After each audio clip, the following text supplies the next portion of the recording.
Good morning, students. As you already know, volume of a right circular cone is 1 upon 3 pi r square h, where pi is the universal constant. Its value may be 22/7 or 3.14, जो भी convenient हो question के अनुसार. Question 1 to 5 हम already discuss कर चुके हैं. Question number 6 is the volume of a right circular cone is 9856 centimeter cube. The diameter of the base is 28 centimetre. तो इसका मतलब रेडियस कितना हुआ 28/2 यानी कि 14 सेंटीमीटर. हाइट ऑफ द कोन निकालना है तो सबसे पहले वॉल्यूम का फॉर्मूला लगाया 1/3 pi R square H is equal to 9856 centimetre cube. Radius 14 centimetre हमने सब्सटीट्यूट कर दिया, पाई की वैल्यू 22/7 और इस तरीके से हम height of the cone calculate कर लेंगे. This you will calculate by yourself. Second part is slant height of the cone. Slant height का क्या फॉर्मूला होता है, L is equal to H under the root H square plus R square. H आपने first part में calculate किया, radius आपको already बताया गया है, सॉरी रेडियस आपने पहले बता दिया है 14 सेंटीमीटर क्योंकि डायमीटर 28 दिया था ना. अब उससे आपने स्लांट हाइट कैलकुलेट करनी है. And third part is curved surface area of cone pi R L formula है. आप वैल्यूज अपने आप रेडियस और स्लांट हाइट के सब्स्टिट्यूट करिए and I hope you can very well calculate. Question number 7 is in a right triangle ABC with sides 5, 12 and 13 centimeter is revolved about the side 12 centimeter. देखिए ये एक right triangle है, 12, 5, 13. Obvious है कि 13 क्योंकि सबसे लंबी साइड है तो ये हाइपोटेन्यूज ही होनी चाहिए. अब 12 सेंटीमीटर वाली साइड इसके अबाउट रिवॉल्व किया गया, मतलब इस ट्राइंगल को घुमाया गया. जब ट्राइंगल को हम घुमाएंगे तो ये कोनिकल स्ट्रक्चर बन जाएगा जिसका रेडियस ऑफ द बेस हो गया 5 सेंटीमीटर, हाइट ऑफ द कोन हो गया 12 सेंटीमीटर और स्लांट हाइट हो गई 13 सेंटीमीटर. अब आप वॉल्यूम V1 कैलकुलेट कर सकते हैं. 1/3 pi R square H, value substitute करी, we get 100 pi centimeter cube.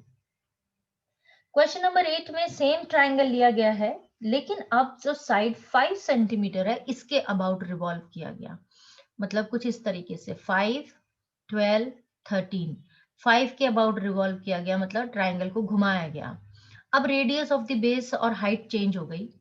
Height हो गई 5 centimetre, radius of the base हो गया 12 सेंटीमीटर. स्लांट हाइट तो सेम ही रहेगी 13 सेंटीमीटर. इससे हम वॉल्यूम V2 निकाल लेते हैं क्योंकि अब रेडियस और हाइट चेंज हो गया है तो इसलिए हमने V2 बोल दिया. और ये कैलकुलेट करने पे हमें मिला 240 पाई. आपको क्वेश्चन में पूछा गया find the ratio of the volumes in the two solids. जो पहले 7th में जो सॉलिड बना था उसकी वॉल्यूम थी 100 पाई और जो 8th क्वेश्चन में सॉलिड बना है उसकी वॉल्यूम है 240 पाई सेंटीमीटर क्यूब में. इसको जब हम रेशियो निकालते हैं it comes out to be 5/12. Question number 9, a heap of wheat is in the form of a cone. Heap मतलब ढेर, व्हीट मतलब गेहूं. गेहूं की ढेरी कोनिकल फॉर्म में बन गई जिसका डायमीटर है 10.5 सेंटीमीटर, सॉरी मीटर. तो रेडियस कितना हुआ 10.5/2 मीटर्स और हाइट दिया हुआ है 3 मीटर्स. अब आप वॉल्यूम कैलकुलेट कर सकते हैं 1/3 pi R square H formula लगा के. इसके बाद आपसे पूछा गया है the heap is covered with canvas to protect from rain. इस हीप के ऊपर कैनवस रखा गया. Find the area of canvas. अब ऑब्वियस है इसके ऊपर कैनवस डाला है तो मतलब हमें कर्व्ड सरफेस एरिया चाहिए, लेकिन कर्व्ड सरफेस एरिया के लिए हमें पहले स्लांट हाइट कैलकुलेट करनी है. That is L is equal to under the root H square plus R square. ये आप अपने आप कैलकुलेट करेंगे. R है 10.5/2, H है 3 metre. This you can calculate yourself. And then area of canvas required के लिए हम कर्व्ड सरफेस एरिया, क्योंकि बेस पर तो वीट आ गई, सिर्फ ऊपर ही ऊपर तो हमें कवर करना है, तो पाई आर एल फॉर्मूला होता है.